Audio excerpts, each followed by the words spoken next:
This podcast contains strong language and adult themes. Listener's discretion is advised. Hello and welcome to A Page Too Far, the show where each week one of us reads a book and then tells the other all about it. Will it be good? Will it be bad? Let's find out.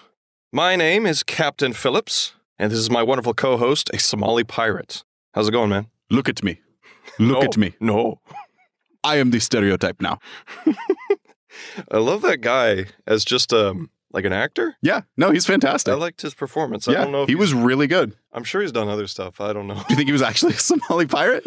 That would be pretty cool. They just pulled him with like Jason Statham being an Olympic swimmer and an arms dealer at one point or something? I mean, realism and all that. Or Danny Trejo's entire career. I heard a story about Tom Hanks, and they brought in real trauma nurses because when they rescue him, they just killed the pirates that were holding him. So he's got blood on him. He's scared. Terrified. And, so they brought in actual trauma nurses to just do what they do. And he had to act like a trauma victim. And the nurses like actually believed it. Like they were so into it. Yeah, because they were like, he did it perfectly. He acted exactly like someone who was in that situation. Just how amazing Tom Hanks is as an actor. Good thing they didn't go too far and like accidentally perform some surgery or something that he didn't need.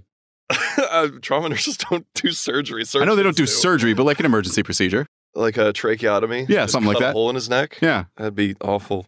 Just an emergency. That was like one of the first things I learned in high school for some reason was how to perform an emergency tracheotomy. This week's book is titled The Texas-Israeli War, 1999. Wow. Okay. It's written by Jake Saunders and Howard Waldrop. Beautiful. The genre I would call future fiction. Okay. So not historical fiction. No, it's future fiction. It's a fusion of historical and science fiction. It's an alternate timeline, you could say. Okay. It was science fiction back when it was written. It was written in 1974. Okay, so it's predicting 25 years. Yes. ahead. So back in the day, it was science fiction, but there's not a lot of science fiction elements. So I'm calling it future fiction. Nice. And it has 209 pages. That's a solid read. Let me see that cover. Yeah, take a look at the cover. What do we got here? It really. It's just an Israeli tank and some Native Americans, really. Yeah, it's a tank with the Star of David on it, and there's Native American braves on horseback. It's awesome. Huh. Okay. I mean, that's really all the cover is. Fantastic. So the reason I picked this book, I mean, just the title. Yeah. I didn't even need to look at the cover. It's the Texas-Israeli War. Yeah, that's it. That's all you need. It's exciting, man. So let's jump into it. The Texas-Israeli War, 1999. Nuclear war has eliminated almost 90% of the Earth's population. Makes sense that Texas would live. Texas has seceded from the Union, naturally. That was always going to happen. And becomes its own nation. And nuclear war happened in 1992, by the way. Oh, so okay. World War III, 1992. Oh, we missed it. What's left of the United States is at war with Texas. Naturally. Yeah, makes sense. And the United States was also at war with China and with Ireland and a couple other places. But how did Ireland get spared in the nuking? I feel like just like one nuke and you're just kind of done. They did get nuked, but they survived somehow. I don't know. Dope. There's a lot of people at war. The only thing that really matters is the United States is at war with Texas, right? Right. Texas forces have abducted the president of the United States. Ooh. And they assume that he was sold to China. Israel is the only nation that was virtually untouched by the war. Oh, that doesn't sound like that's something that would happen. That sounds a little backwards. Yeah, but I could see Israel being the only nation that's touched by that war. So they didn't nuke anybody, and they haven't been nuked. I can get behind that. And because of this, they are the only nation with nukes. That also kind of makes sense, yes. But they're staying aloof. They're not doing anything. Right. They're holding those nukes. And kind of as a side effect to not being a part of the war and not being nuked is they are the only ones in the world dealing with overpopulation. That makes sense too. Right. So a lot of Israelis are leaving the country to find work as mercenaries. Yeah, that makes sense. They can't find work. They can't, they need to go somewhere else. Yeah. So our book begins with one of our protagonists, Sol Inglestein. I hate it. He's riding a Centurion tank. How do you spell soul? S-O-L. I hate it. Sol. He's riding in a Centurion tank through the dusty desert Oklahoma to the Texas border. Oh, yeah. Just nothing there. Right, because it got fucking nuked. Well, no, there was really nothing in Oklahoma to begin with. That too. Sorry, okay. Oklahoma. So he and his company, he has a tank brigade of 12 tanks, right? Solid.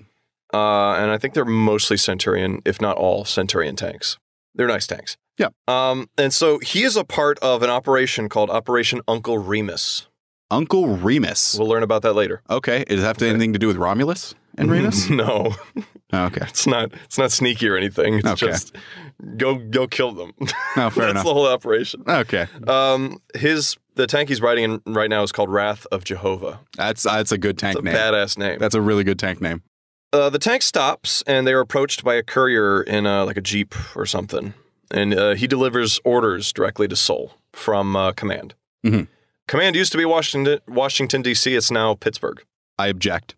So he comes up and he's like, hey, Yin's got to go over there and blow it up, okay? Does he say Yins? No, he doesn't. I wish he did. Also, I sounded way too Midwestern there. Yeah, that was Midwestern. Very like Minnesotan. But you said Yins. I tried to introduce Yins here.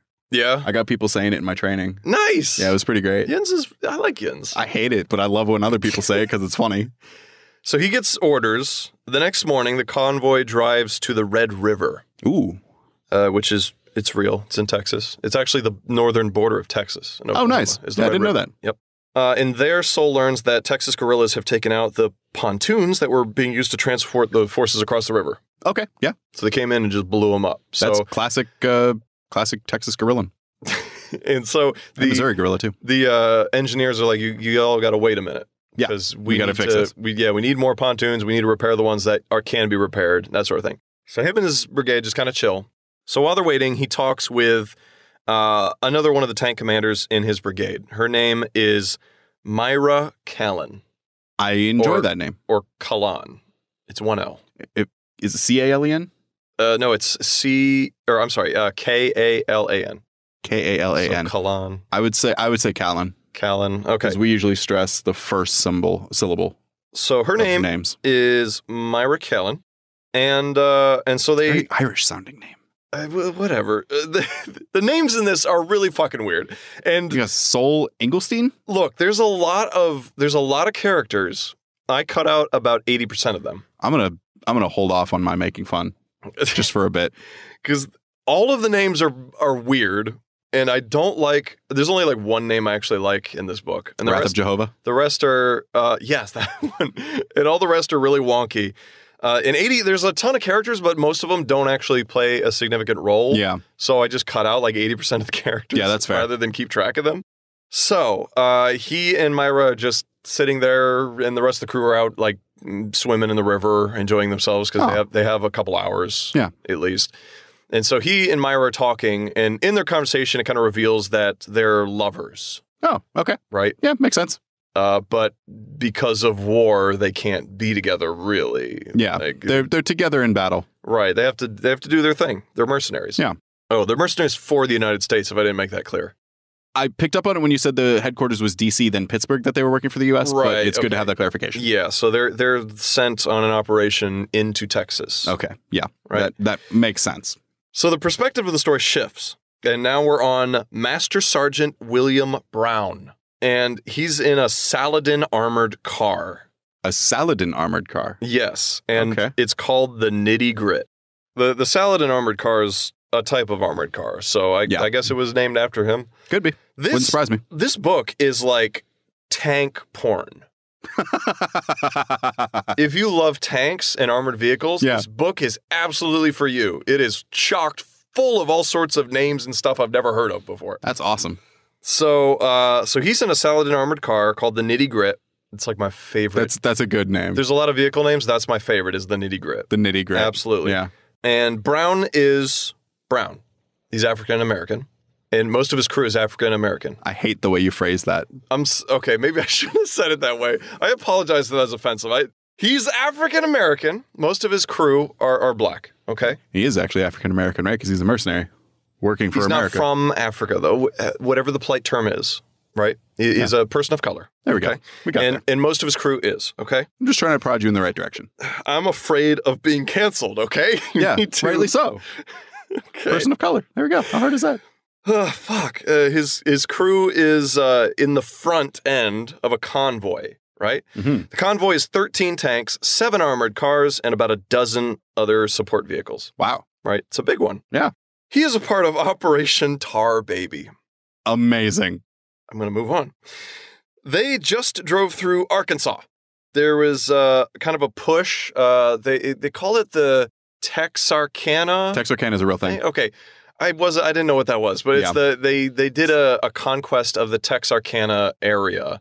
And then from there, they launched Operation Uncle Remus and Operation Tar Baby. Okay. Okay? Yep. And the operation they had come from was called Operation Joel C. something. Operation Joel Osteen? No. No, not that, but it'll come up later. I'll bring it up. Okay. But here it is. Operation Joel C. Harris.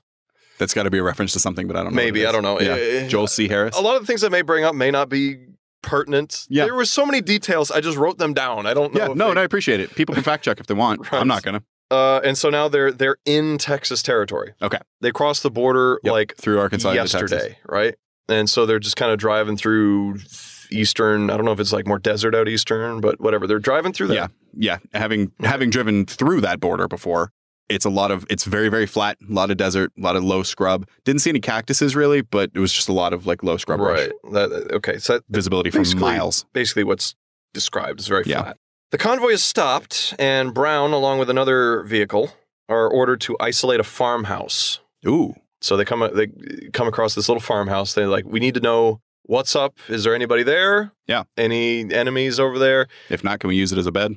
Right. So Brown and his armored vehicle and one of the other teams go closer. And as they get closer, an old man walks out in overalls. Okay. He looks like a farmer, right? And behind him is like his quote unquote family walk out. All right. So a younger girl, a teenage boy, and then a woman. All right. Right. Okay. But Brown is like I've been around long. Like this is essentially post-apocalyptic. Right. There's no way that just a family survived like that. Right. Exactly. He's like, they're not a family. Yeah. They're survivors that are grouping together. Yeah. Because what else are they going to do? And the farmer is probably the farmer that has the land, but this is not his family, right? So they tell him to like get away from the house, keep their hands where they can see him, all that. And so they do. They're like, look, we don't want any trouble. They're used to American forces coming in. People come, right? They see if there's anything valuable, they see that there isn't, and they leave them be. Right, exactly. So Brown and the farmer have kind of a back and forth.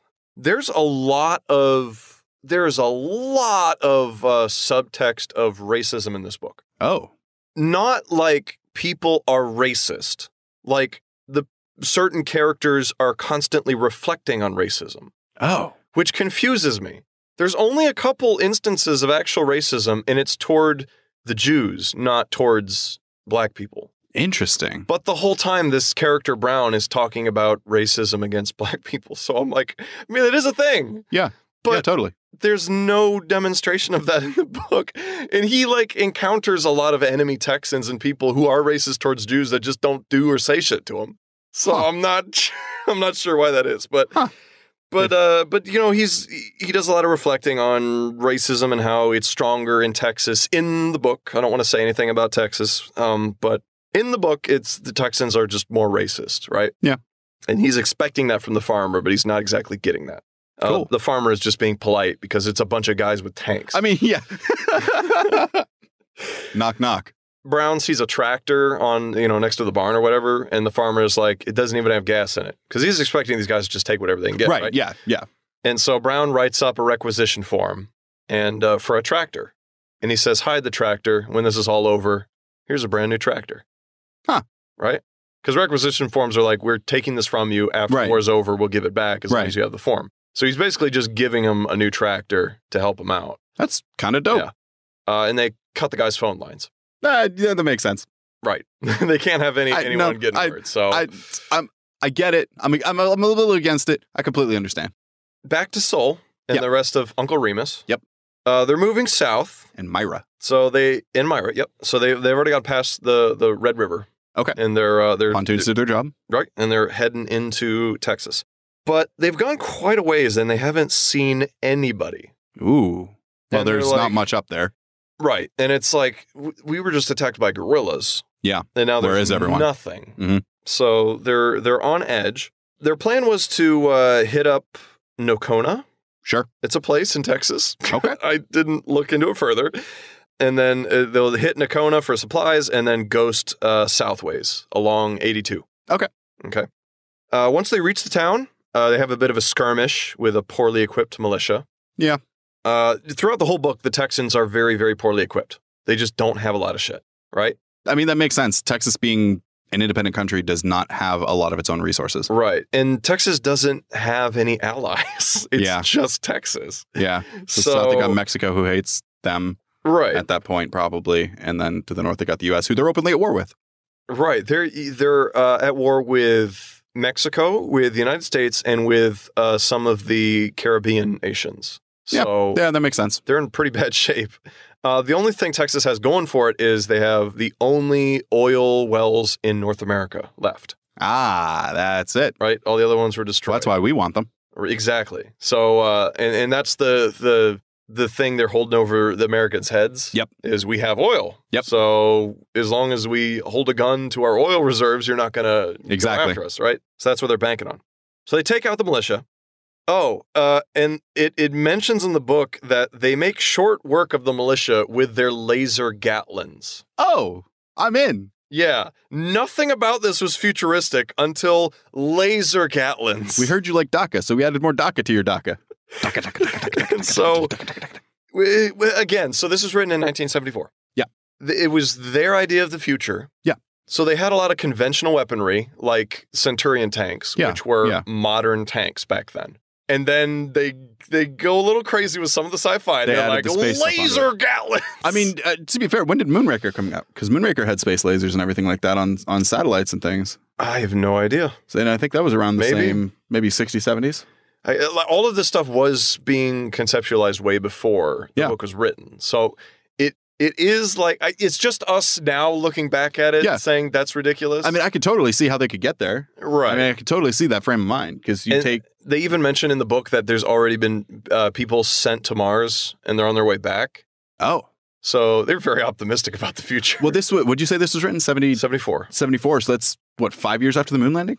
Was it 69? Oh, yeah, you might be right. So at that point, the space race and all that kind of stuff was still very heavily on people's minds. Yeah, before it got neutered. Yeah, before we didn't do anything else. Yeah, so they shoot their laser Gatlins, take out all the militia.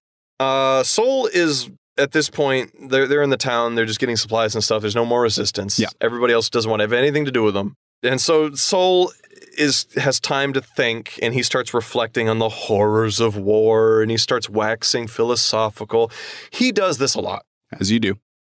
I would say half of this book is Sol just reflecting.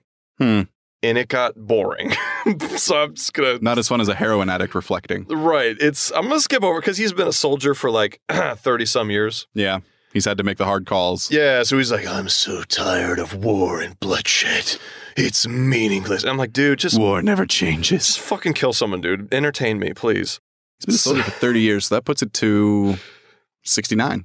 So he was a soldier from before the book was written. Right, yeah. So he was a tank, not commander, but he was working in a tank right before World War III happened. Or, before what? I don't know. He's been a tank operator for a while. Yeah. There's a bunch of dates that I got mixed up, but that's whatever. Okay. None of this matters. Yeah, so he's reflecting on his own situation, how miserable he is, and how much he wants to be with Myra somewhere else, and he has an arrangement with the U.S. government, which is any Israeli mercenaries that work for the government get a promised acreage when the war is over. So for every month, each of them gets 10 acres and $5,000. Holy cow. Yeah. I mean, the U.S. is desperate. Yeah. They don't have much. Yeah. So they're taking whatever they can get. And what they have a lot of is land. Yeah, that makes sense. So they're giving away land, right? And so he's just thinking about the acreage he's going to have, and him and Myra can like combine it and have a lovely place and all that. So he's thinking about all that. This is my favorite part of the book. Ooh. We got to it early. So in his reflection, he lets us, the reader, know that the whole conflict started with a group of fanatics in Erie, Pennsylvania. Oh my God. What? And for you lovely listeners, we're both from Erie, Pennsylvania. So this is my favorite part because it's like just a group of whack jobs from Erie. He is so hopeful for what that city was going to become. Yeah, I mean, Erie was a whole different place back then. Yeah, totally. So it was a boomtown. You had all the industry. Right. GE, Lord Corp, everything. So these people from Erie became domestic terrorists and were partly responsible for triggering a nuclear war. Wow. I'm so proud. Wow. That's awesome. That's like Erie's one claim to fame now. Right. So that's incredible. That's the good part of the book. It's gone. Let's go. I feel like I need to digest more, but just like Erie, that feeling is dying out. So Sol is getting suspicious about how lucky they've gotten so far. That makes sense. Yeah. They haven't run into any heavy armor, which they know Texas has at their disposal. It seems like Texas is just letting them in. Yep. What's up with that, right? So their company leaves the town, and they all get new boots, because apparently Nocona is famous for making cowboy boots. Sure. Which I did look that up, and that's all I know about it, is they're famous for making cowboy boots. Oh, cool. So his whole crew's got brand new cowboy boots. So that's been true for 50 years. Right, yeah, a long time. It's like their thing. Yeah. So like Erie and domestic terrorism. Yeah. Oh, and ketamine. And ketamine. Lots of ketamine. And murder. And murder. A whole lot of things. Murder over ketamine. And toxic shorelines. Now that they've been cleaning up. Have they? Because all of the industry pulled out and they're now a tourism destination. Yeah, they had to clean up the lake. Okay, I'm happy for them for that at least. Me too. Right? So they leave town. They got new boots. We're back to Brown now. Yep. Okay. So Brown and his company are on I-30, and they are crossing a bridge, right? Ooh, yeah. And they are nearly completely across it when the bridge starts blowing up. Oh, man. Right? It's artillery fire. Oh. Unexpected. Yeah, I'd have just bombed the bridge. So the bridge is blown up. They lose like two of their trucks or something in the back, right? And then there's another explosion. The Texas forces had destroyed Lake Hubbard Dam. Oh. And that water was coming towards them. That's actually kind of dope. Yeah. And a lot of these places I'm not familiar with, but there's a place called Lake Hubbard. Yeah. There's a dam. They blew it up. There was. And so this water is like coming down towards them, so they're trying to get like a little bit higher. Because like on the opposite side of the bridge, it goes up a bit. Okay, so they're trying to get as far up as they can. higher, right? And then like on the edge of the hill that they're going for, there's more Texas forces like shooting at them stuff. And there's like actual tanks. There's like really old beat up tanks, but they're tanks, right? And so they're meeting resistance. The fight is pretty clutch, and Tar Baby makes it out with 3 vehicles lost in all. Oh, including the 2 trucks. Yeah, I don't know if it's 2 trucks. It might have been 1 truck, but they did lose 3 vehicles. That's still pretty good. Not bad. Yeah. They have plenty to spare. Yeah. Like, not bad at all. They proceed until they're on the outskirts of Dallas. Ooh. So Operation Uncle Remus and Operation Tar Baby, their goal was to reach Dallas. Yeah. And take over Dallas, right? That makes sense. Back to Sol and Uncle Remus. They're now moving towards Dallas from the north. Mm-hmm. And along the way, they stop, and there's another old man. This dude is like ancient. Ooh. Sol estimates he must be at least 100 years old. Wow. But he still has a fiery glint in his blue eyes. Ooh, yeah. Nothing like that So Texas heat to weather a man before his time. He stops to talk with the man, and the man is very pleasant. Oh. And Sol is asking him, have you seen any Texas forces around here or anything? And the man just spills his guts, and Sol's like, you seem really talkative. Yeah. And the man is like, I don't give a fuck about shit. I just want to go fishing and live the rest of my life with my May in peace. So I can respect that. So Sol is like, I love you, man. And he gives him some tobacco, which is really hard to come by. Sure. And the man thanks him. Says he's going to go get a catfish. And, nice. And they proceed, right? There's a lot of little moments where the characters get to interact with survivors. And stuff. And some of them I'm going to skip because there's just so many that are not relevant. So I just want to give you a couple to give you a taste of what the book is doing. It's more about their travels than the place they get to. Right. It's about their travels and the people they meet and the interactions they have with each other and that sort of thing. The journey, not the destination. Right. So Uncle Remus gets radio contact from Tar Baby. Okay. They update them. They're like, we've been attacked by artillery. We lost 3 vehicles. And so Sol, comments about this wasn't in our intelligence. We knew nothing about artillery. Okay. If Dallas has functioning artillery and we get there, then it's a stone wall. We're not going to survive just wading through artillery, right? Yeah. Makes sense. Back to Tar Baby. It's making its way into Dallas, right? They're still on I-30. They start going up a ramp, right? So it's like now an elevated highway through the city. So they're going up the ramp, and artillery fire begins landing on them again, right? Yep. The nitty-gritty was up in front. One of the shells landed between the nitty-gritty and the rest of the convoy. So Brown and the 2 men with him are cut off from the convoy. Yep. And their only choice is to go further into Dallas by themselves, right? So it's a very, very tense emotional moment here. Can I say I've driven through Dallas? I hate Dallas highways. I fucking hate Dallas too. The rest of this chapter is also a fantastic part of the book because Brown and the 2 guys in this little Saladin armored car have to play cat and mouse with Texas tanks. Nice. Inside the city. Wow. So that if they see a tank, they get behind a building and get away. Yeah. But if they see like infantry, they just fucking mow them down and then take off. So they're like, they're wreaking havoc by themselves in Dallas. And the Texas soldiers are scrambling to try to figure out where they are. That's funny. But they're just in a little armored car that's got wheels so it can get around really fast. Yeah. And so eventually they find an abandoned and empty parking garage that they just drive to the top of and then hang out in, right? They'll never expect. And they can't find them. And planes are very, very scarce. That also makes sense. Any kind of aircraft is just almost non-existent. I think in the whole Dallas segment of the book, they only see 2 planes, and they're both shot down immediately. Ah, there you go. So they're not too concerned with being seen from the air. So as long as they're up high, they're good. Yeah. So back to Solon Company. They're driving into Dallas now, and they're looking for the artillery placements. Naturally. They're getting a little bit of fire, but, Tar Baby's taking most of the fire. Right. So they're like, it's got to be 1 artillery placement. But the span of shots is too great. So they're confused about whether or not it's 1 or 2 artillery placements. What if it's 1 mobile artillery placement? So I know nothing about war. And really? So right now they're just trying to find it, right? Yeah. Trying to figure out where it is. So back to Brown and his men. They've moved the Saladin from the parking garage to an adjacent restaurant. And I was a little confused about how this works logistically.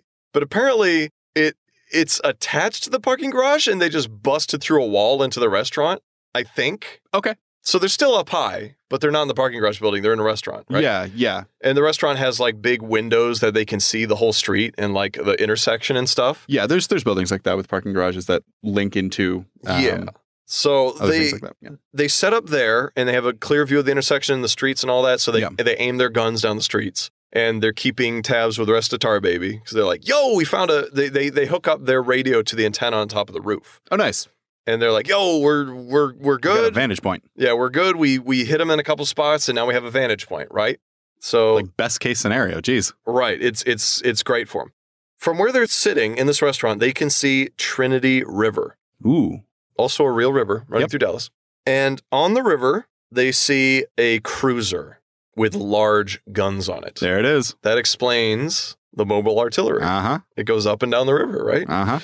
That's been a thing forever in war. Yeah. So they broadcast to the other companies, and they're like, "Yo, we found it. Yep. You're not going to believe this. It's a fucking cruiser.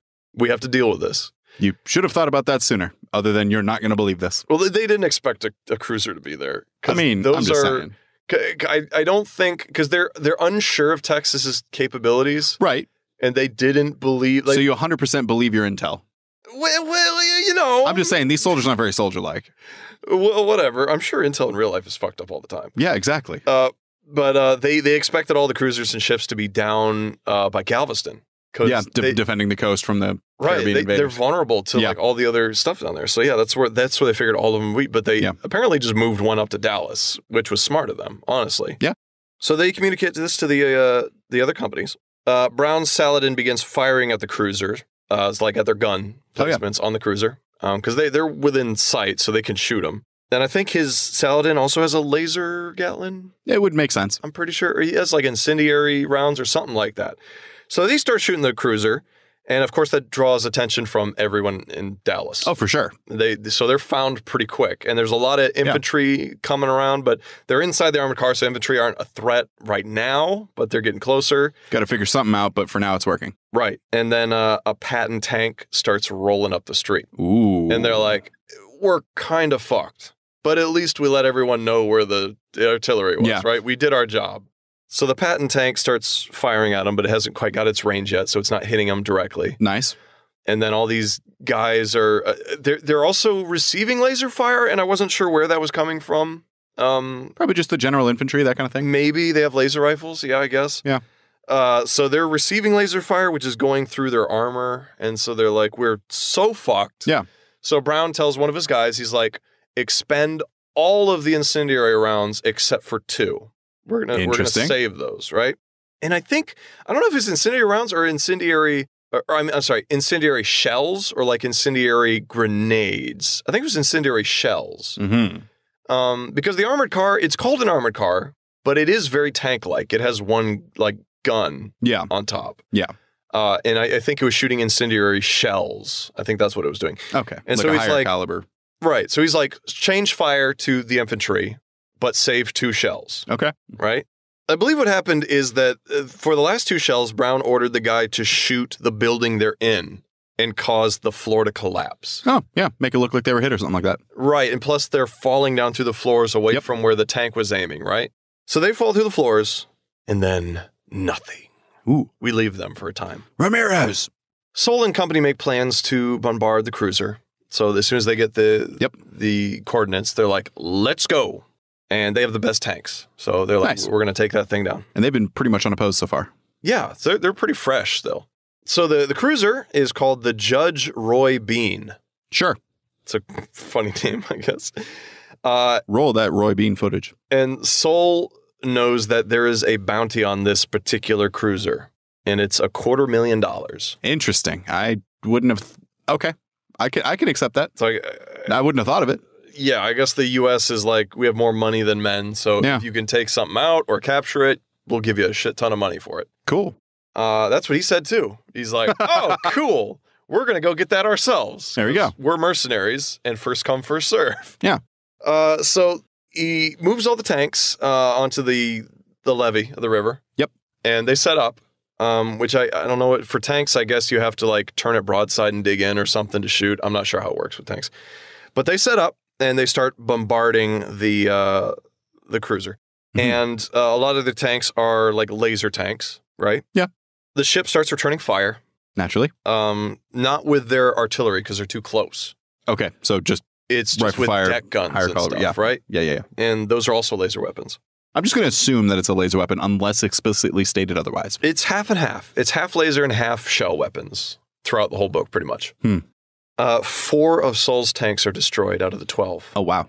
Yeah, they get destroyed really fast. And he's having trouble because there's smoke and dust in the air, and the more of that there is, the less effective their laser weapons are. Because there's particles getting in the way. Right, it's not getting through all the way. Interesting. But Sol is like, concentrate fire on this part of the ship. Just don't let up. And one of the guys is, because they have like atomically powered, they have nuclear tanks. Okay, yeah. So one of the guys is like, it's overheating. That's not good for a nuclear reactor. Yeah. And Sol is like, don't tell me until it's critical or like near critical. Yeah. Not an issue until it's an issue. Right. Just keep hitting it. And so they keep going. And eventually they make it through the ship's hull to where its munitions are stored. Oh, good night. It's over with. They hit it and the ship literally lifts into the air with the amount of explosive force. That's all she wrote. Yep. They did it. But he lost 4 tanks. That sucks. It does suck. 8 to go. And his whole, I don't know if I mentioned it, but his whole company was Israeli. So it's like his people dying too as well. Company mercenaries makes sense. Right. So once they've confirmed that the cruiser is sinking and blowed up, they gather all their tanks together. And Sol is now like bloodlusted. Oh, yeah.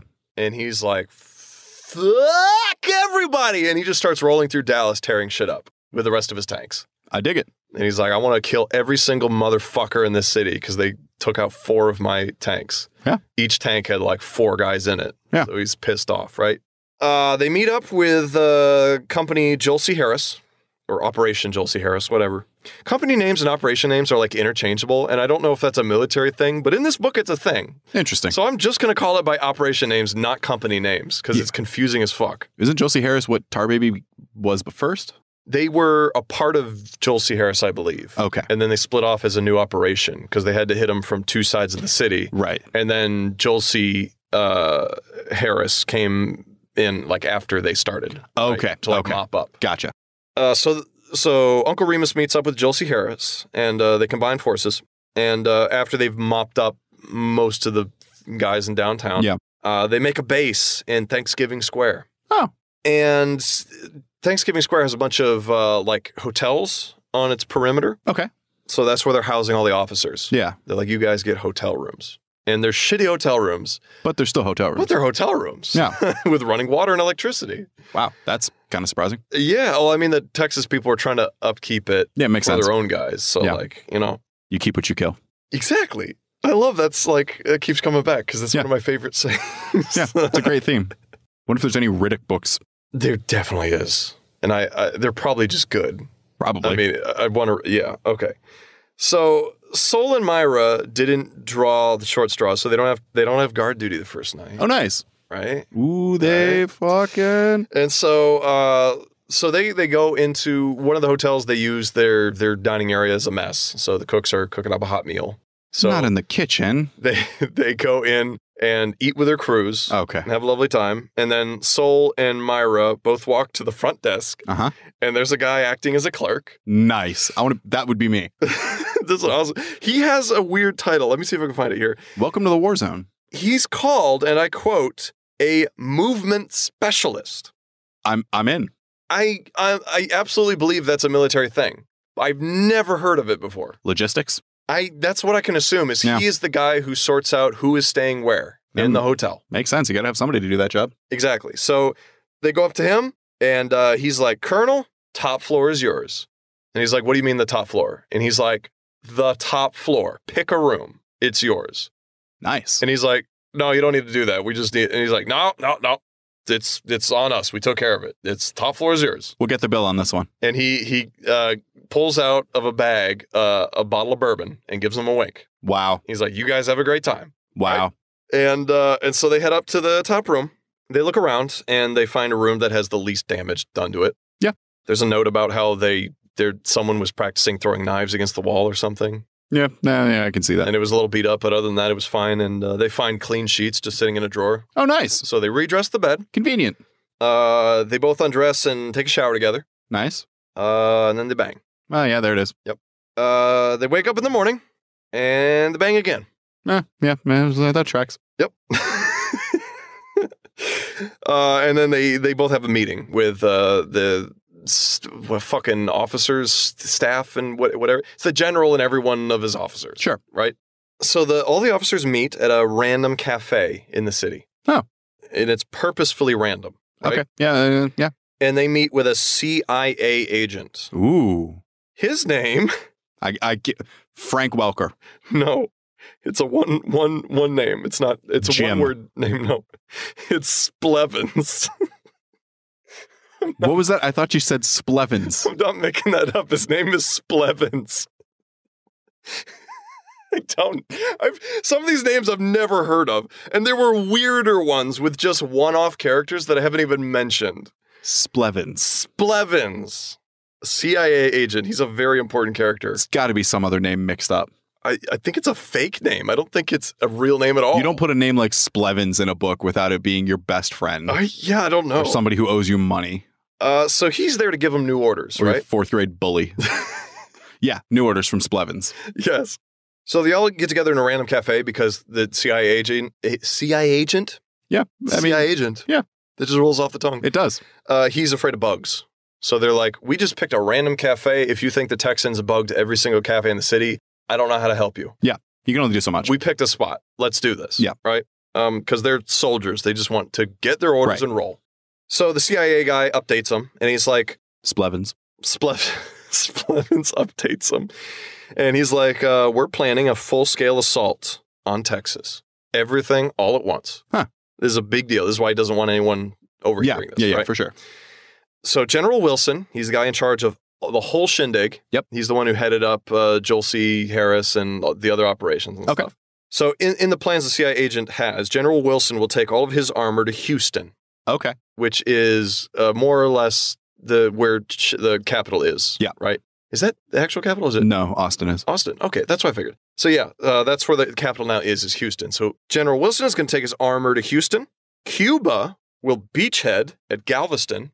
Oh. So full-scale assault from Cuba. Who are allies with the U.S. They're allies of the U.S. apparently. Fascinating.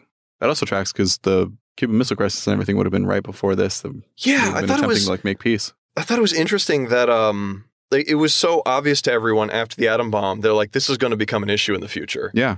And like the Cold War was like very soon after this book. Yeah. Where that almost happened. So like this was on everybody's minds for a long time. And then technology boomed and now here we are. Right. So the oil refineries are between Houston and Galveston. Okay.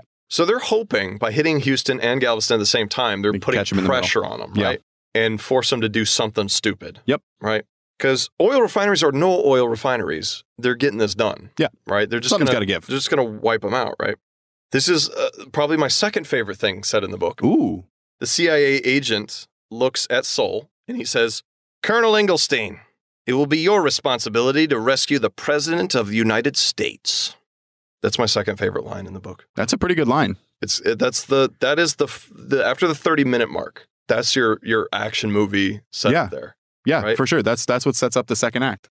So a little background. The vice president, after the president was kidnapped, took over, but he took over. Oh. He's like, fuck that guy. We're not getting him back. I am the president now, right? Interesting. He's a mega douchebag. Conflict of interest there. And he's also just not good at being president because he's really corrupt and he's not helping war efforts and stuff, right? And so the CIA guy is like, look, we're willing... Splevins, please. Splevins was like, look, we are absolutely going to coup this motherfucker. Yeah. Like the CIA is in. We're going to install a democracy. Right. We have right up his ass. The FBI standing by. Ooh. And, like everyone is like, this president is shit. We want the old president back. So we need play alphabet soup. We need to go find him. And Splevins. So they found out that the president hadn't been sold to China. He was in Texas all along. Oh. But the problem is any talk of getting the old president back would be seen as treason by the new president. Yes. Because he's like, no, I don't want that. Yeah. So they have to keep it on the down low. Yeah. Like, not even mention of coup, just any mention of rescuing the president is a big no-no. Yeah. You'd shut that down. Treason. So that's why they're keeping it on the down low. And they want Sol to do this. They want Sol to rescue the president because he's an Israeli mercenary. And he gets it done. Yeah, he works for money. Yep. And he doesn't have a bias other than money, right? Right. There's no stake involved. It's just money. Right. He's not going to get the president because he's American and he believes in it. He's strictly not going business. to help out the Texans because whatever, I'm paid to shoot them. So he makes sense. They're like, you're the obvious choice. Yeah. And Sol is like, I'm a soldier. I'm not a fucking spy. I don't want to do this. Do you think that's why he's called Sol? Because he's a soldier. I don't think so, but I wonder what Sol means. Because it's a Hebrew name, I guess. Maybe. Sol is Latin for sun. But it's a Hebrew name. Because all the Israeli guys have Hebrew names. I don't know. Give me a second. Okay. Peace. It's a variant of shalom. It's ironic. Sol. It was absolutely on purpose, too. Oh, 100%. Yeah. So they want him to do the job. He's like, I'm not a soldier. Or I'm a soldier, not a spy. And they said, we'll double your bonus as a mercenary. Oh, damn. So you get 20 acres and $10,000 for every, and he's like, same for my men? They're like, absolutely. Wow. And then he's like, I don't know. And they're like, oh, yeah, we're also giving you the bounty on that ship you blew up. And we'll give you an extra $15,000 and 1,000 acres. He was owed that bounty anyway, but the bonus acres and money is awesome. They're throwing a lot at him. Yes. So he has no choice but to say, okay, fine. Here, own half of America. Yeah, he's basically like, I'm listening. Yeah. And they want, so there's a couple other officers. There's a guy named General Mistra. Okay. So I think I'm going to say Mistra. They want General Mistra to go with him because he's a Texan. Working for the Americans. He's actually a turncoat. He's the inside man. Right. He comes up later, but Mistra's kind of upset because he wanted the mission solely to himself. Well, he got Sol. He did get Sol, but he's not. Sol is in charge, right? Even though he's a lower rank. Mistra's there as an advisor. Right. He's a lower rank, Yeah. but he's in charge. And General Mistro's not happy about this. Yeah. He's like, I'm a glorified guide. This is below my station and insulting. Also, yes. And they're like, you don't really have a choice, so do it. I mean, yeah, you get what you can take when you're an Eggs Benedict Arnold. Right. And this operation is called Operation King. Okay? It's not as fun. Not as fun. I like Joel Osteen better. Back to Brown. Okay. He wakes up in a hospital cot, and his 2 men are wrapped in bandages in cots next to him. And it's just the 3 of them in a room, right? Now, there were only 2 men with him, right? Yeah, it was just him and 2 other men. Cool. And the rest of his company were cut off. Right, yeah. A nurse comes in and checks up on him. And this is a weird part, because I said that like no one was racist towards Brown through the whole book. Yeah, so far. There's only one spot that I could really see as like they're being racist, and that's the nurse. But he's like making jokes, and Brown doesn't ever take offense. He just laughs with him. It's really fucking weird. So it's like understood that he's cool. Yeah, do you think Brown gave him the N-word pass, and that's why he's laughing at his jokes? Maybe. Like they had a previous interaction? Because he comes in, and he's like, oh, it's a bunch of black people. I shouldn't even bothered. And then walks out. And when I first read that, I'm like, oh, fuck, this is where the racism is. Yeah. And then Brown kind of laughs, and the other guy laughs. He's like, how you doing? And I was like, okay. Yeah, all right, I guess. So they're cool with each other. I don't know. Brown, I don't know. Just Brown talks so much about racism towards them, but there's like none in this book. So what they don't tell you is that when the nurse walks in, he's holding up the Bloods logo. Maybe it's like, hey, we're cool. I like either bring this up as an issue. Yeah, either do it or don't. Yeah, like this is so half-assed. Yeah. And it feels so meaningless in this book. Yeah. I mean, it has meaning towards the Israelis because they are discriminated in the book. Right. But why is he talking about that? Why shouldn't Sol be talking about that? Yeah. Like, it's so odd. But anyways, the nurse walks in and he's like, your buddies are kind of banged up, but you're okay. You're just really bruised. Nice. He calls him a human bruise. Oh. So he's like... Is that just a racial term for a black person? Well, he does say... At least black and blue looks good on you. Wow. That's what I'm saying. It's like there's racial comments, but Brown doesn't seem to have a problem with it. Okay. So I'm confused. But anyways, all right. He's like, you're going to hurt like hell, but you're good. So you don't need to stay here anymore. Cool. After that, General Wilson walks in and invites Brown to dinner. They're personal friends. Nice. Right? So a sergeant and a general are friends, which is a little weird. It is. But he saved Wilson's life in the past or something like that. That makes sense. So Wilson invites him to dinner with the officers. And Brown is like, I have no business with officers. And he's like, no, I insist. You did so much for us. You got to be there. Cool. And Brown dresses up in a suit. And when he gets to dinner, Wilson is like, take off that fucking tie, you dork. And so he takes off the tie. Yeah. Which he didn't want to wear anyway. You show up dressed properly. Right. And if they tell you to do something else, then you can loosen up. Right. Wilson seems like a cool dude. Yeah. So Wilson introduces Splevins, Sol, Myra, and Mistra. He introduces everyone, right? Splevins. And they bring him in on the plan while they're eating. Oh, nice. Yeah. And they're like, yo, this is what's going on. And because Wilson likes the sergeant so much, he's like, I want you to handpick men to go on this operation. Like the more men we need. Oh, nice. Because Sol lost some tanks. Yeah. And there were losses. So he's like, I want you to handpick from what we have to go on this operation. Because he's good with men. Sure. So that's what he does. Mistra, in addition to being a native Texan, also used to be a National Guard commander in Texas. Okay. So he's not only familiar with Texas landscape, he's also familiar with the place they need to go. Right. Which I'll bring up in a minute, but it's a fort. They used to be a prison. Oh. Right? So he knows the ins and outs of this like prison area. Yeah. And so they need him to draw up maps and stuff of it from memory. Absolutely. So that they can use it, right? But nobody really trusts him. That makes sense. Yeah. So the next morning, they hold a funeral for the Israeli tank teams that went down. They have to be careful, though, because the tanks are radioactive because of the nuclear generators. So they can't get too close, but they do a prayer for them and stuff. When they come back, Sol invites Brown to join him and Myra for breakfast. Mm-hmm. And Myra's like, you know what, I'm not feeling up to breakfast. I'm just going to go up to our room, which is on the top floor of the building. Yep. Which, by the way, is not a good idea. I feel like being on the top floor of a building. in the middle of a war. Yeah. I mean, it's just as dangerous being underneath because it could crush you. But I don't know. There's more risk of snipers up high, I feel like. And if something happens, you have further to go. Yeah, it's just, I wouldn't go on the top floor. No. I'd probably stay at like the second floor because it's close just enough to be out of the way. Yeah, if something goes down on the first floor, you got time to prepare, but you can get out quickly. That's what I would do. Yeah, best of both worlds. So she's like, I'm going to go up to a room, and so Sol and Brown go to breakfast. While they're eating breakfast, they hear gunfire directly above their heads. Yep, there it is. You can see that coming a mile away. Oh, as soon as she was like, I'm going to go to the room. Yeah, so like they hear gunfire, multiple guns. Ooh, right? Because they say gunshot, and I was like, she fucking killed herself.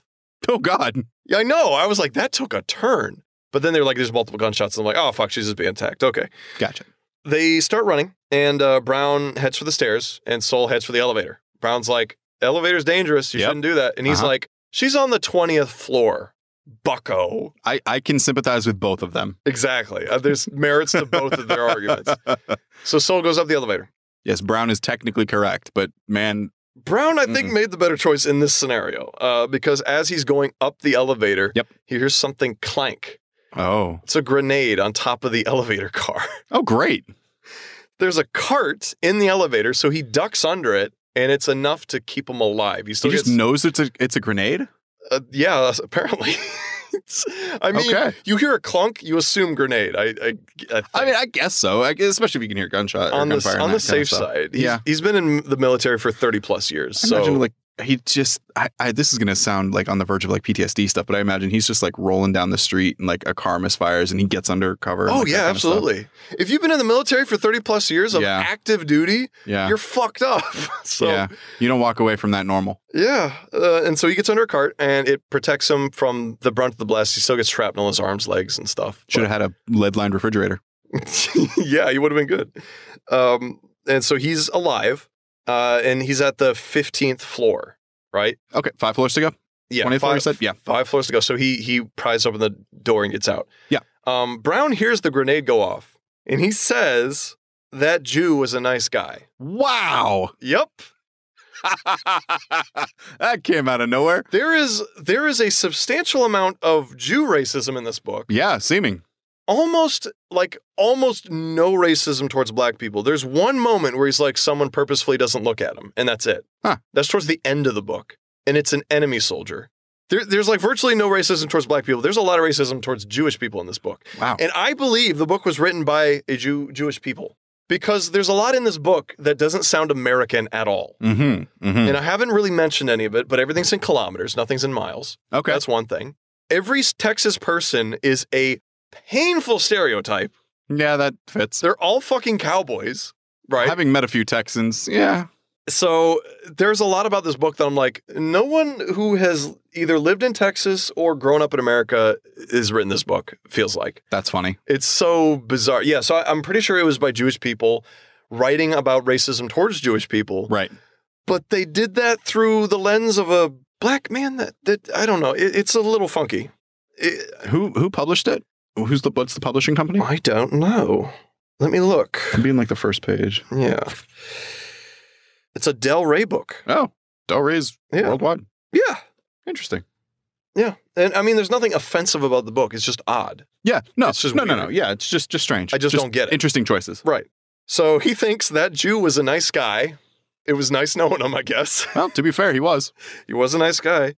Brown is absolutely my favorite character in the book. I really wish there was a lot more about Brown. In my mind, he's voiced by I can't remember his name off the top of my head, but the guy who does Captain Anderson in Mass Effect and the captain in Modern Warfare 2, who always says Ramirez. Oh, yeah. Yep. It's that guy. He's not like a badass. He's just a soldier doing his duty. Yeah. And he's like a really nice, likable guy. Michael Clark Duncan. Take it or leave it. I'll take it. Okay. That fits way better than what I was thinking, actually. Okay. Sol, forces up the door. He's on the 15th floor. He hears shooting above him. There's no one on his floor. So he goes to the 16th, nothing. Goes to the 17th floor, and he sees domestic forces, which are U.S. forces, shooting. And he's like, what the fuck? And then they start shooting at him. Oh. And he's like, double what the fuck? And so he starts shooting back, and he manages to kill them. I imagine it goes something like, Bruh. bruh, chill, bruh. And so he kills them. Yeah. Oh, nice. Runs up to he gets to the 19th floor. Uh-huh. And he hears a soldier yell. I don't think I wrote it down. One of the domestic soldiers yell, you stupid Jewish, and starts saying bitch. And then it gets cut off by gunfire. Ah. And then Myra lives. Yeah. And then Myra stumbles out in the hall and she is covered in blood. Yep. And he is running towards her, terrified. And she's like, oh no, don't worry. It's not my blood. Nice. Yeah, nice. That's just one of the best cliches. I love it. So she's unhurt. They try to get downstairs as quickly as possible. Yeah. They meet Brown and a bunch of other domestic forces guys coming up. And Sol is like that. And they're like, whoa, what's up? What's up? Yeah, very clear reaction on both sides. Yeah. So they immediately go to General Wilson because Wilson was in charge of security. I've been wanting to do this since you mentioned it. Mr. Wilson. We almost died. So they talk to Wilson. Wilson's pissed off because he's in charge of security. And he's like, how the fuck did this happen? Yeah. My own men turned against you. Were they your own men? Well, they assumed that it was the current president had heard about what was going down and tried to kill the people in charge of that operation, right? Yep. And Wilson is like, he must be desperate because there were other ways of doing this. Oh, for sure. So he might have believed this was the only way. Yeah. And he is outed himself now. Yeah. So we need to move fast. Uh-huh. So Operation King would be split into two separate companies. King's Pawn 1 and King's Pawn 2. Nice. Not confusing at all.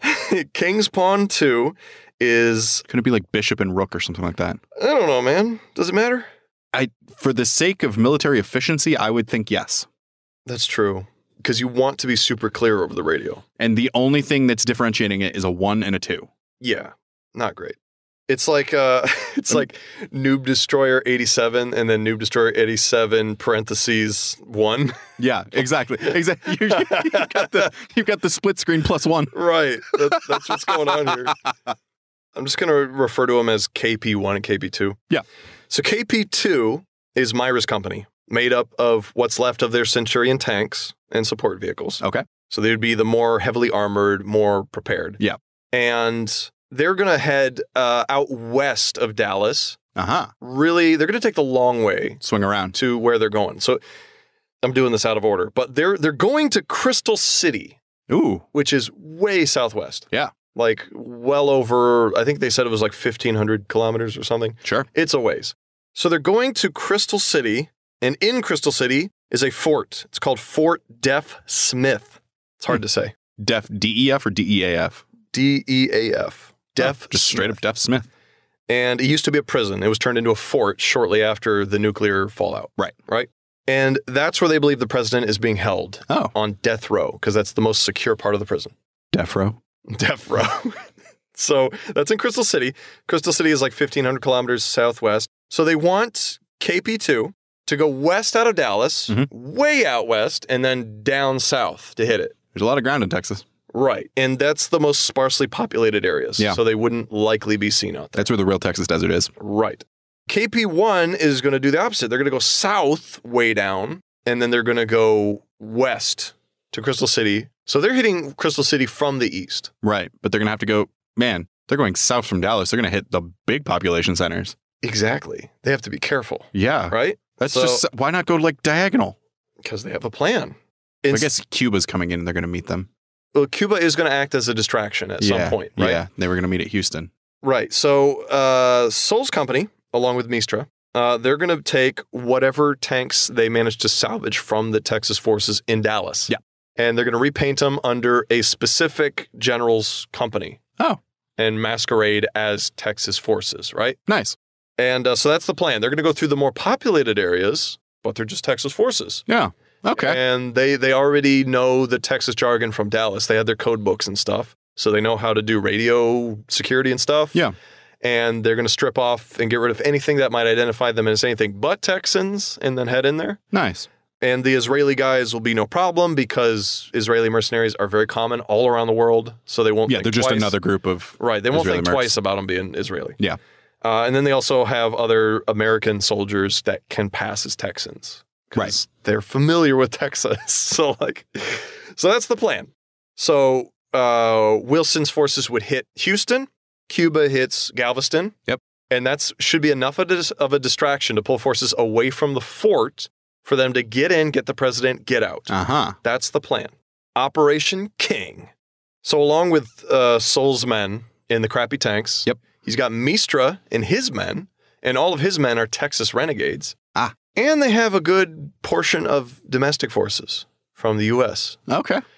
Sol is worried because he's like, I don't know if I can trust Mistra and his forces because they're Texans. We've already been through this. And now I can't trust the domestic forces because they could be paid off by the president. Right. You never know. So he's like, I need to keep a close eye on everybody. Keep your friends close. Keep your other friends closer. Yep.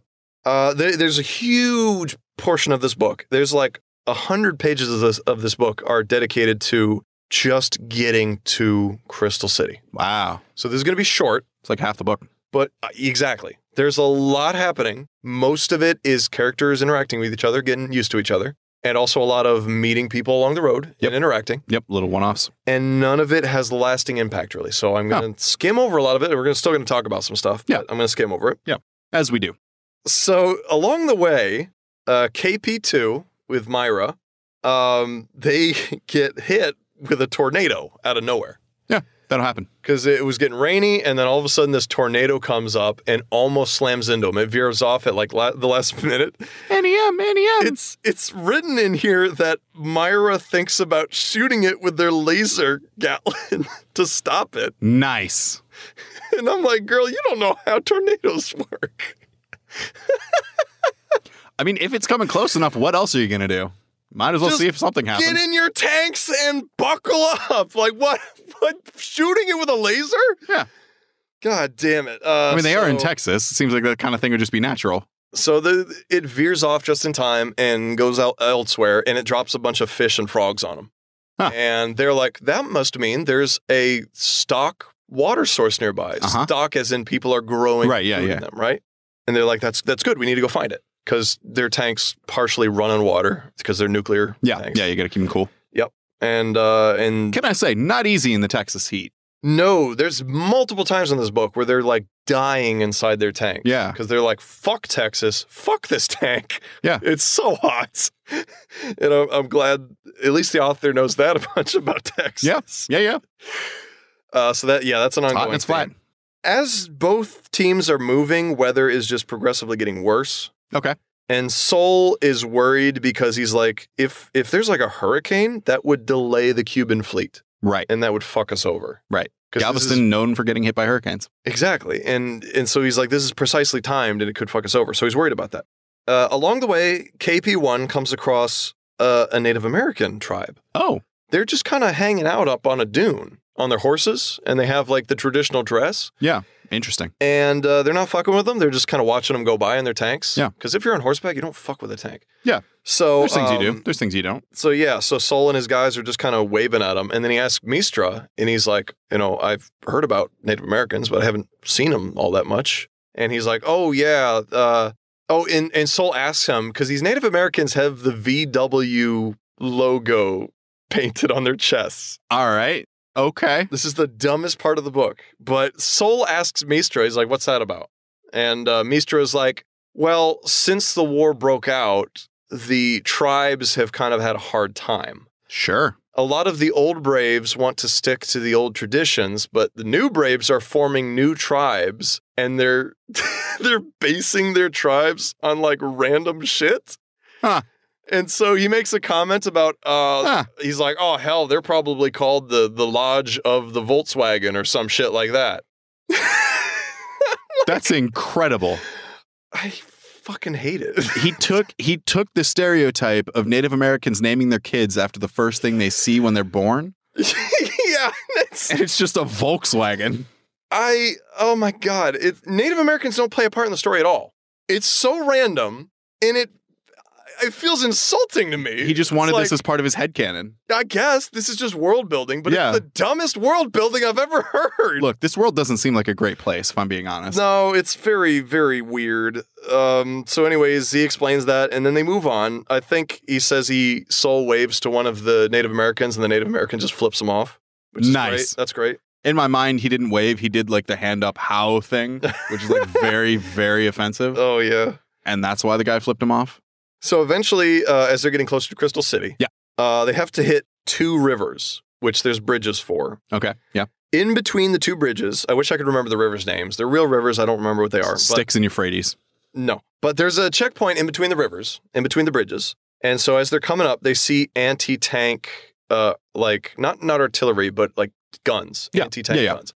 And over the radio, they radioed someone who's like, hey, identify yourself. And Brown gets on the radio and he's like, yo, we're back from the Metroplex at Dallas. We're retreating. But see, we're retreating from the Metroplex here in Dallas. And so the guy's like, I'm going to have to see your orders. In the meantime, turn your guns around. Because they're pointing where they're driving. And that's a good safety precaution. Right. So he's like, turn your guns around. Yeah. And Brown is like, roger that. And then the guy in his tank isn't turning his gun around. Bruh. Yeah, that's what he says. He turns around, he's like, hey, oi! And then the guy on the radio is like, such and such, turn your fucking guns around now. And then he's freaking out. So Brown literally reaches up for the controls and just turns it himself. Yeah. And the dude in the gun seat is like, I'm sorry. I froze up. Somebody shoot that man. Yeah. And it doesn't really... He's not even in combat and he's already getting brain fried. It doesn't really come up later. So it's just a moment of stress where it's like they almost got shot at. Yeah. And then all the other guys' guns turn in because they're following Brown. Whatever he does. So as soon as he turns, they all turn their guns around, and then it's good. And then Brown goes out to meet the guy he comes out of his little gun spot, and then they talk. And it checks out the forged orders they had up, check out. Nice. He doesn't ask any questions about who. Again, it's a prime moment for him to have a problem with Brown just because of his skin color. Right. That would have been a prime moment for that to happen and try to resolve that. But no, he's just friendly and he's like, cool, you're good. All right. And then he makes a comment. He says, you guys have the worst comm security I've ever heard, because the whole time along the way, they were just openly chatting about what they were doing, where they're moving to. But they're using code. Right. So they're like, as long as we seem like Texans, they shouldn't have a problem. But the guy's like, you guys have the worst comm security. And kind of thinks that's odd. And then Brown just says to him, hey, don't worry, there's no feds for at least 300 kilometers. Feds being Federals being American troops. Yeah. So it's a nice cheeky comment there. I love that. I mean, I can't argue. That's great. Because they're well within Texas now, so it makes sense. Yeah. So they get to the checkpoint. They're coming up on Crystal City. Along the outskirts, it's like very, very lush green farmland. And as they're going through, some of the men in the convoy are talking about how, like, this is the most fertile place in the world right now, is right here. Huh. Which is partly how Texas is still in power. Yeah. Like, they have resources and land. So that's how they're hanging on to things. Interesting. King Spawn 1 successfully infiltrates the fort. They just go right in. Yeah. Since they've already been cleared. Drive right up.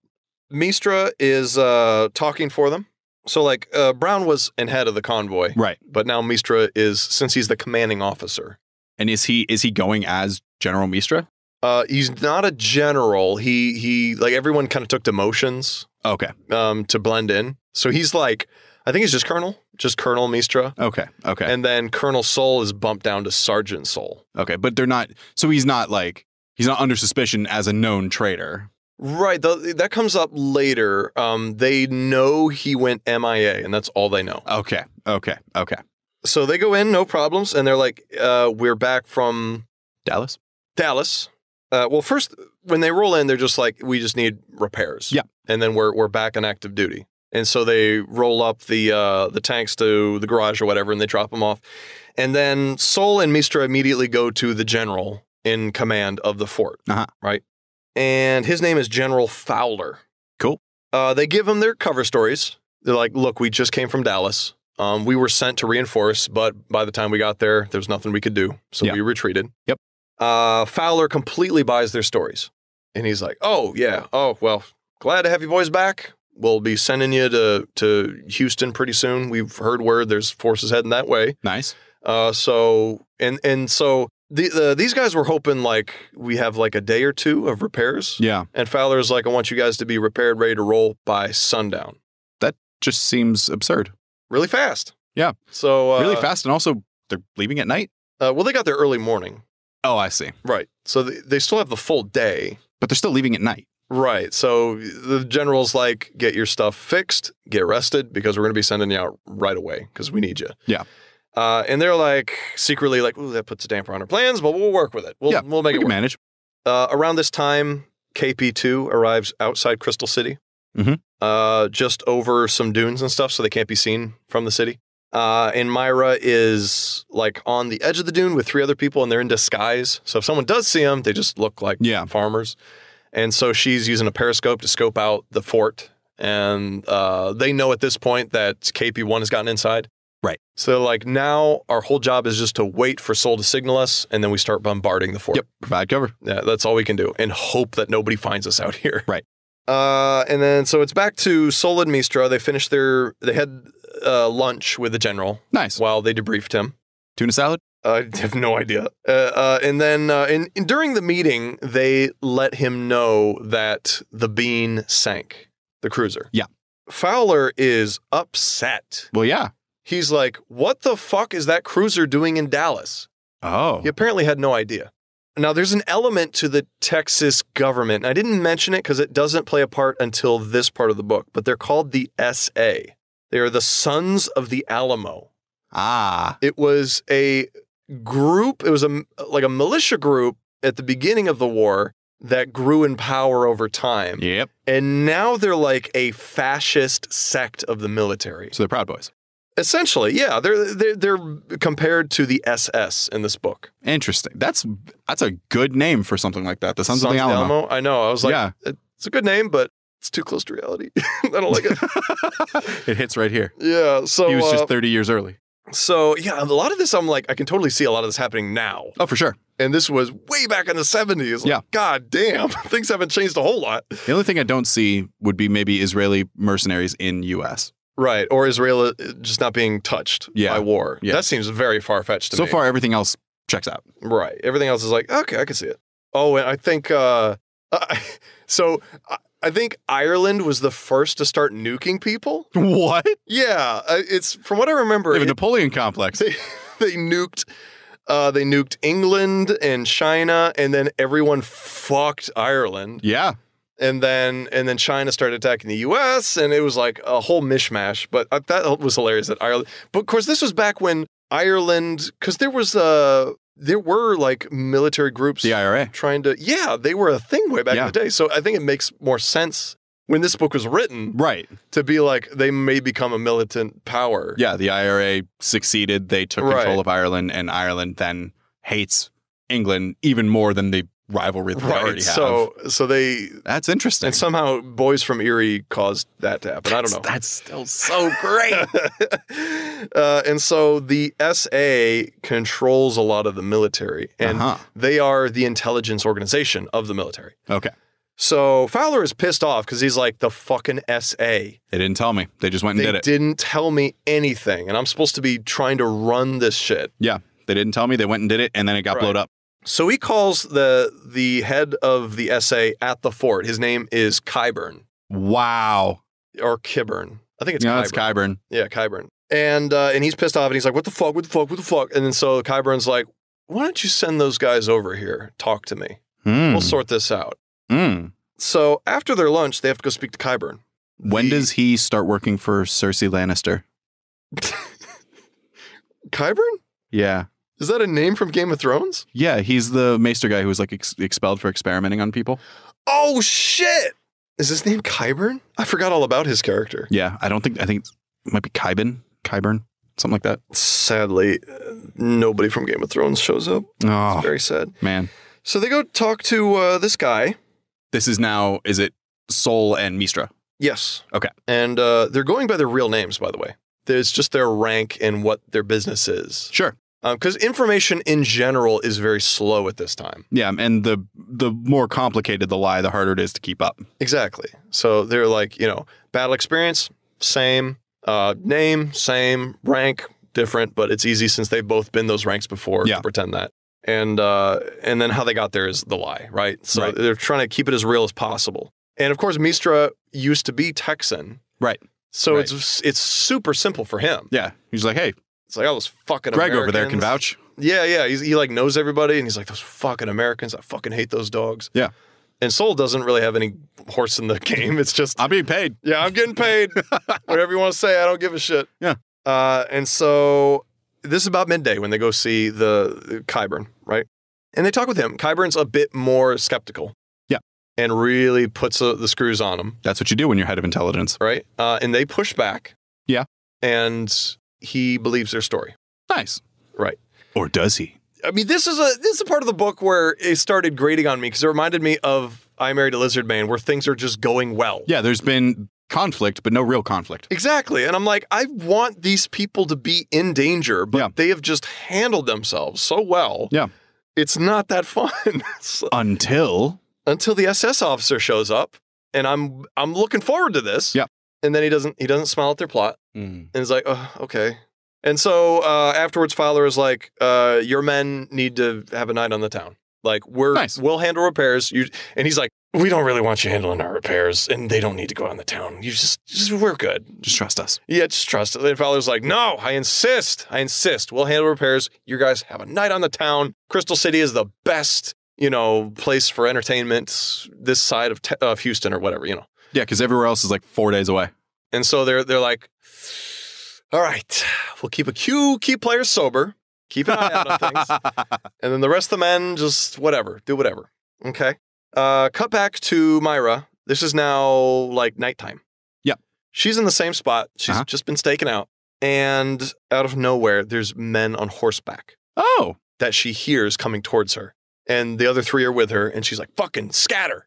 And so they all take off, and these guys on horseback, which are Texas Rangers, nice, catch her, right? And as she's running, she's like throwing her radio, her gun, like everything. Yeah. Into like crevices and wherever she can. Gotta pretend to be a citizen. Right. And there's some brush and stuff. It says that she rips off her eyelashes, which that's the thing. I mean, is that like a radiation thing? No. You can get like fake eyelashes, like at the same time you get fake nails, that kind of thing. But you can get eyelashes on there that look fucking commander. Why would she have fake eyelashes? Because she wants to look good for her boy. Where would she get fake eyelashes? Probably somewhere in America. They're saying like everything is fucking scarce. Yeah, but that's why she's ripping them off, because fake eyelashes like that are a luxury. Okay, whatever. I'll buy it. I don't. I'm just defending it. I was thinking maybe like, because a lot of the common people have radiation poisoning from the fallout, so they would lose some hair. So maybe she was trying to make it look like she was losing hair. I don't know. Maybe. But she does that. Yeah. To look as normal, and she's in her disguise as like peasant. Right. Whatever. Yeah. And so she just starts fake crying and heads for a group of trees. The Rangers catch her, and they're like, ma'am, need you to come with us. And so they take her away. Okay. Cut back to Brown and a bunch of the Israeli guys. Yeah. And some of Brown's men. They're all safe inside the fort. And they've been given the order to leave, go on the town. Yeah. So they're like, enjoy ourselves. Okay, let's go explore enemy territory a little bit. Yeah. Right? We've been given free reign. And in the meantime, Sol and Mistra are just scoping out the fort more. Right. And Sol is like making mental notes of differences from Mistra's drawings. Because things change. Right, yeah. Life happens. Right. So they go to the town, they see some shops and taverns. They eventually find a strip joint. Oh. And it seems packed with people. So they're like, I guess yeah. that's the spot. So they elbow their way in there. There's no chairs or tables. It's standing room. And there's a bar. So they go up to the bar, they get some beer, and they talk about how it tastes like horse piss. Yeah. And the bartender's like, we only got 2 types of beer. We got Alamo Draft House, and we have like Houston beer. And Houston tastes like kerosene, so take your pick. So they drink the horse piss. Alamo Draft House is a thing. Is it? Yeah. Oh. The Draft House is a theater chain and also a brewery. Maybe I just made that up. It's Alamo beer. Maybe it's Draft House. I don't know. But it's Alamo beer. And so when they go in, it's there's a stripper going dancing and stuff. Just going at it. going at it, for lack of a better word. Yeah. As they do. And one of the Israeli boys is like, woo, hot damn. And then Brown is like, don't do anything stupid. Yeah. That's okay, I get it. Remember. That stripper leaves, and then a new stripper comes on, and she is described as a giantess. Oh. In an Uncle Sam costume. Is her name Rocky Mountain's Majesty? She doesn't have a name, sadly. But I don't know if giantess means she's just really tall or if she's really wide. They don't. I'm just thinking thick with multiple C's. I'm thinking thick just and tall, broad. Just big in every junk aspect. Everywhere. Yeah. Yeah. And why is she in an Uncle Sam outfit? Because they're making fun. That's America. That's the Union. Yeah. I don't know. But, okay, whatever. You think they're making fun of Uncle Sam? Yeah. That seems odd. You think she had a beard? She didn't have a beard.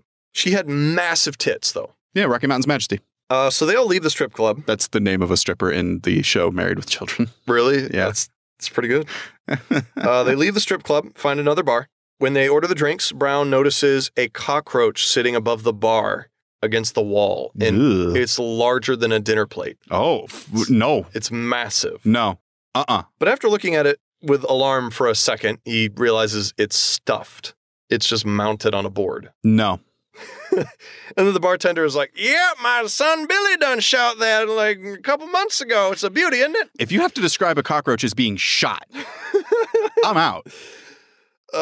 10 out of 10 times. And so they finish their drinks and return to the fort. So that was a very weird part of the book where it's just like, just weird shit they're finding in town. Cut to Colonel Qyburn. He is breaking Myra's bones with a wooden dowel. Oh. It got serious really fast. Yeah. So the Rangers took Myra to Qyburn, and Qyburn, being a suspicious bastard, is like, you're obviously a spy. Yeah. Even though she's just a girl they found on the outskirts. Yeah. And she's like, my boyfriend tricked me to come out here and dumped me, and that's why I'm out here. And she was like crying and all that. So he just starts breaking her legs with this wooden dowel and is like, why don't you tell me the truth? And she's like, I am telling you the truth. And he'd break the other ankle and be like, how about you telling me the truth now? How about that? And she's like, that is the truth. And he's not getting anything from her then. Then Fowler comes in, and he is pissed the fuck off. Yeah. Because he already doesn't like Qyburn. Right. Qyburn lied to him. Exactly. And now he's like, you're just beating one of our people for no reason. Yep. And so he punches Qyburn. Nice. And tells him, like, you do anything without checking with me first, I'm going to have you shot. There you go. There it is. And so Myra's okay for now. She's still in custody. So Mistra is kind of walking around, like looking at things, trying to figure out how they should create a diversion to rescue the president. And then he runs into Fowler's aide, his like assistant. Mm-hmm. So to not feel suspicious, he just starts chatting up to the aide. Yeah. And is like, yo, what's going on? And so they chat a bit, and then they go to the officers' quarters and start drinking beer. Oh, no.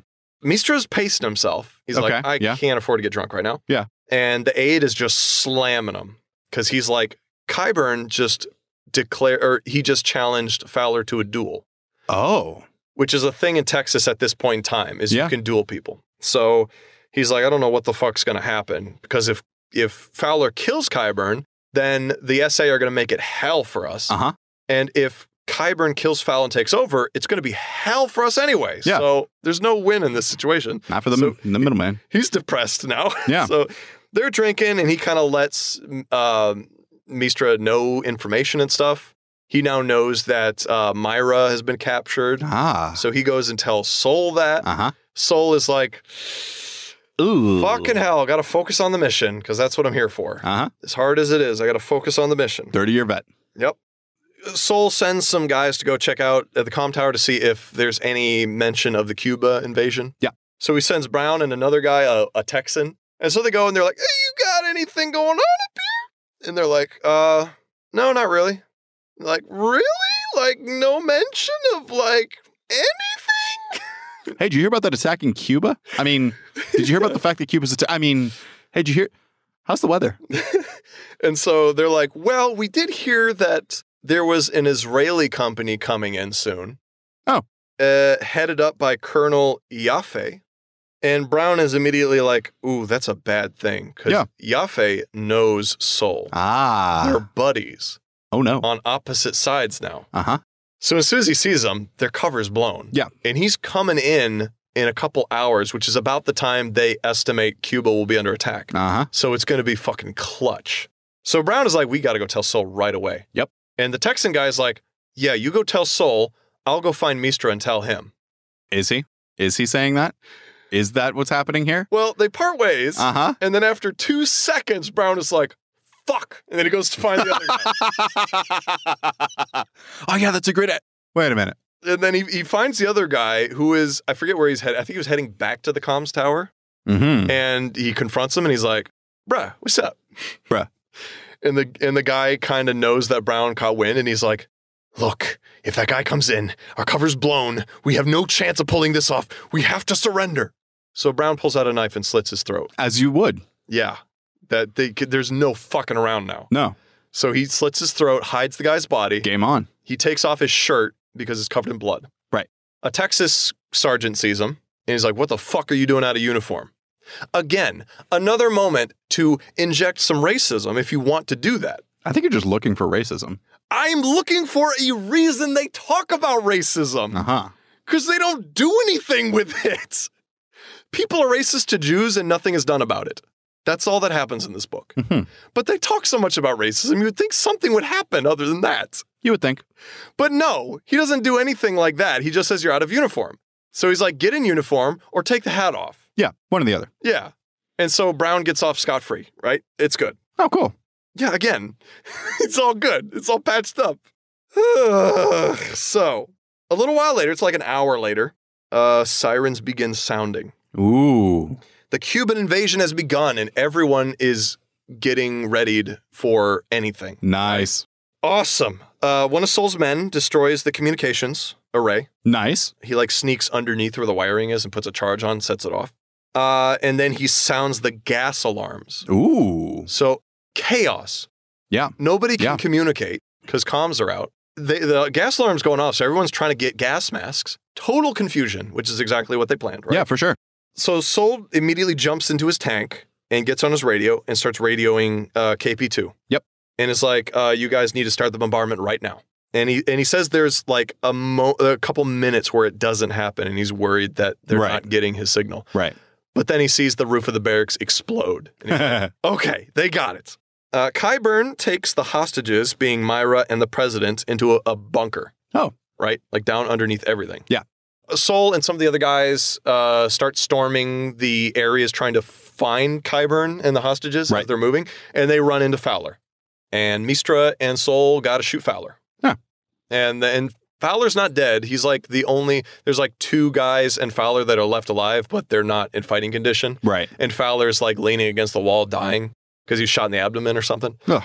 And so they both go up to him and they're like, it's nothing personal. It's our job. That makes it better. And Fowler's like, oh, I know it's personal and nothing against you guys, but I'm going to try to kill you. Yeah. And so one of Sol's guys like points a gun at him. Sol's like, no, he's not going to hurt us now. Don't worry about it. No. Poor decision. Yeah, that's not what you do. But Mistra is like, so they believe that Fowler is still okay. Yeah. So he radios directly to the bunker because Fowler apparently has a radio that's direct or something. Oh, cool. And it's not a radio, it's like a comm in the infrastructure that is directly to the bunker. Yeah. So Mistra's like, I know Fowler enough to mimic his voice under a gas mask. So he puts on the gas mask, even though he doesn't need it. He just puts it on. The gas alarms are going off. Exactly. And so he radios in, and there's no camera, it's just radio. So he radios into the bunker and tells Qyburn, and he's like, look, they've triggered the gas alarms. There's no gas. I need you to unlock the door because I'm coming in. We're surrounded. We can't get out. Our only option is to bunker down. Yep. And barter with the president. And Qyburn buys it. Wow. Again, he's a fucking idiot. Yeah. There's one thing you don't do when you're in a secret bunker. That's open the bunker. And so, or take off gas masks. Like, why even? Yeah. Even if you don't need them, why? So they run down to the bunker, and Qyburn opens the door for him. Mm-hmm. And everyone has their masks off. And then he starts saying, like he's calling out to Mistra to hurry up. And then Sol just pops him in the chest. Nice. Just ba-da-ba-bum. And then all of his guys start shooting into the bunker. And all the guys took their gas masks off, so they pop some gas grenades. There you go. To incapacitate the rest. There it is. And once they get in the bunker, they open up the 2 cells. Well, there's multiple cells. I think there's 2 locked cells. So they open locked cells, and they find Myra, and she's got a cast on her legs. Oh, wow, they casted her up. And they find the motherfucking president of the goddamn United States of America. Hell yeah. Fuck yeah. And he's like annoyingly great. I hate the president because he's like, he's the most stereotypical America. Like, we're here to save you, Mr. President. And he's like, well, boys, I never doubted you. And then it's sickening how stereotypical it is. Ugh, fucking hell. And so they all get out. And the end of the book is like pure chaos. And I'm just going to skip over a bunch because it's a lot of shit happening. It's like explosions going off. Friends are dying. It's chaos. So they all get in the tanks. And there's a moment where they're driving out the gate of the fort where they see Fowler stumble out in a balcony with a rocket launcher aimed at him. Okay. And then one of the guys pops out of the tank and pow, shoots him, and then the rocket goes off. It doesn't hurt him. Nice. Right? Mistra is killed on their way out. Yeah, they couldn't let him live. Yeah, so they were like, that sucks. But he would either have to atone for his actions as a Texan or be under suspicion for the rest of his life. Exactly. So he died. They get out successfully. Cut to the vice president who's acting as president. Yes. The book goes on for 2 pages about how much of a slimy piece of shit he is. Oh. He calls his wife gross and says, as soon as I get this bill pushed through, I'll be able to dump her and marry a young hottie. Wow. And I love oil and I hate the common people, and it's really fucking cartoony. Here's a resume as to why this is a bad guy. Yeah, it's like not even necessary. We don't need that. Yeah. But it's like 2 pages of him just being a cartoon villain. And then he's walking down the halls. He's not in the White House because it's in Pittsburgh. He's in whatever the White House is now. Like the president's building. The Carnegie Science Museum. Sure. That was just the first thing I thought of that's in Pittsburgh. Heinz Field. I don't know, but he's walking down the hallway. He has a chocolate tux on, and he's like, I'm about to go to this party where we're going to celebrate this bill being pushed through, and it's a bill with Texas. Does he have a mask on that he then goes into the middle of Heinz Field and just goes for the people? That would be a better ending, honestly, but just turns into Bane. This ending is more like the ending to X-Men 2. Oh. Because he's walking down the hallway, and the door to his main office opens, and a man steps out. The man? Oh shit, I forgot all about something. Oh my god, okay. This makes him showing up much less impactful. But back when the attempt was made on Sol and Myra. Yeah, with the U.S. soldiers shooting them. Yeah, they got news that Plevin's plane had gone down. Splevins. Splevins, thank you. Splevins' plane had blown up in midair and gone down. I see. So they were like, obviously the president's onto his shit. Right. The door to his office opens, and a man steps out with a cast on his left arm. It's motherfucking Splevins. Splevins saves the day again. And he says, Mr. President, if you would step into this office for a moment, I have to have a word with you about something very important. Yes. He doesn't say, but he thinks like, I thought I got rid of that guy. And he says, Splevins, not now. I have a very important, party to go to. I can't miss this. And then Splevins pulls out a handgun and he says, I insist, Mr. President. This is just the end of, nope, lost it. Okay. So he begrudgingly walks in the office. The end of The Departed. Mark Wahlberg just shows up and pop, best done. Twist of any movie. Yeah. But I also fucking hate Mark Wahlberg's character. He's fine. I don't like him. He's Boston. He's a bitch. He's Boston. He does get shit done, though. He encompasses all of Boston. So he walks into his office, and standing there is Sol, Myra, Brown, and the president. Nice. The real president. Uh-oh. Yeah. So Splevins kind of closes the door behind him. Uh-huh. And he's just kind of flat-footed, like,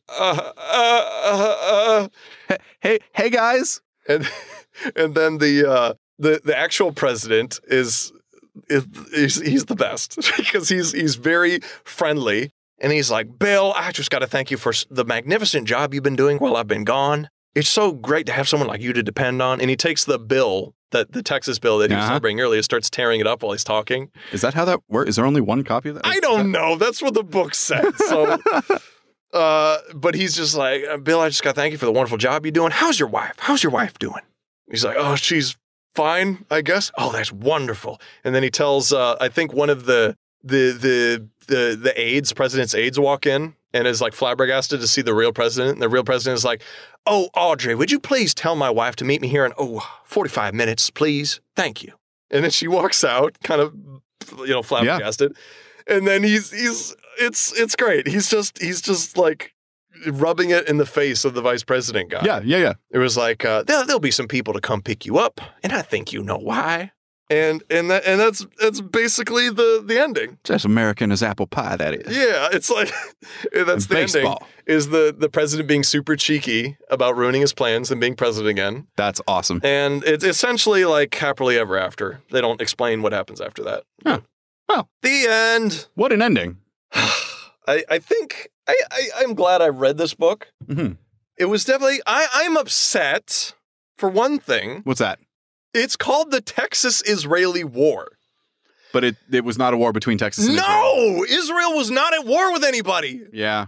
That's false advertising. Yeah. The Israelis played a small but significant part in the book. Arguably, it was one dude. You're right. Or two dudes. Right. Like, it's, again, it might have been like Jewish authors or people who have, I don't know, who are from Israel writing this. Yeah.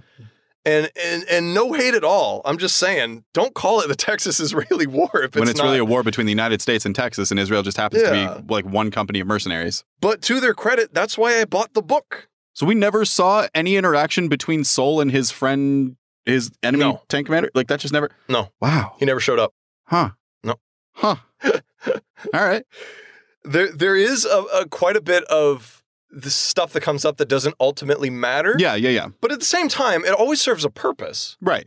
Like that whole thing about his friend coming, that put pressure on them. Right, exactly. They had to get it done. Yeah, even though he didn't come around, it didn't matter because it served its purpose. And that precipitated killing the one Texan, which then precipitated everything else. Yeah. I would say this book is very, very, very well written for the most part. Yeah.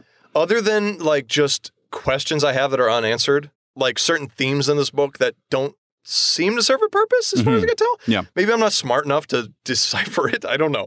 But aside from that, like just the text itself is very, very, very well written. All of the battle scenes are intense. Nice. And exciting. Like camping. Yes. Intense. And the descriptions are all very vivid and flowery. It did get very tiring towards the end of the book when I just want things to move along. Right, yeah, I want to finish this. It's like they got the president, it's so tense, and they have to stop to describe the explosions in midair, and I'm like, bro, I don't care. It's like Return of the King that ends 6 times. Yeah, so it may be like overly flowery, but I think that may be because 2 writers wanted to flex their muscles. And that could very well be. Yeah, so that... Do you think? I'm sure that's what it was. Do you think they split? Like one person took Brown, one person took Sol? It very well could have been because their personalities were very different. Yeah. And the writing approach was very different. So I think you're right about that. That's very interesting. I really, really, really, really liked Brown. I wished the whole book was about him. Yeah. He definitely seemed like more of a character than Sol. Yeah. Sol was not a fucking character. Yeah. Sol was the all authors' conflicted philosophies just spewed out periodically. Yeah. Like he would fight, he would love Myra, and the rest of the time he was just like nihilistic and what does life mean, which got old really fucking fast. Yeah. And there's a lot of that going around. I mean, Brown did wax philosophical a little bit, but it was more so his own experience informing him about what he should do now. Okay. So it was way more interesting. Yeah, for sure. And just way more, and like, even though his own talks about experience with racism, I didn't understand where that went, it still informed his character. Right, yeah. And I liked that. And Myra was a non-character. She existed she was a plot point. Exactly. That's all she was. Very sad. I did she had like spunk. Yeah. Which, if you're not American, sounds dirty. But spunk just means you have guts. You're fiery. Another word is moxie. Yeah, moxie, guts, stones, whatever. She had that. Yep. So I liked that about her, but there was no insight really on how she felt about anything. Other than, I miss Sol. Yeah. And it's men writing women. Exactly. It's the classic pitfall. Yeah. But it's not horrendous. Like, I don't think it's really that offensive. It's just lacking everything. Just a non-issue. Just kind of, She's just not a character. No depth. Yeah. Yeah.